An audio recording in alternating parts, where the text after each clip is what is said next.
आणि म्हणतात अहो राजे नुसतं चौरंग केलं त्याचं नुसतं हातपाय कलम करून त्याला भर चौकात थांबवलं अहो राजा त्याला जिवंत मारायला हवं होतं आणि तेवढ्याच शिवाजी राजे झाले माता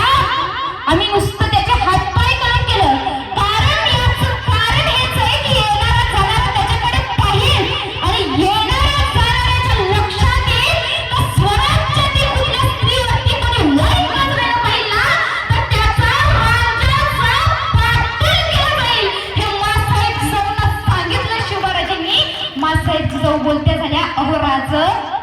जेवढं शिकवलं होतं ना आम्ही त्याहून कित्येक पटीनं अधिक शिकलात राज शून्यातून विश्व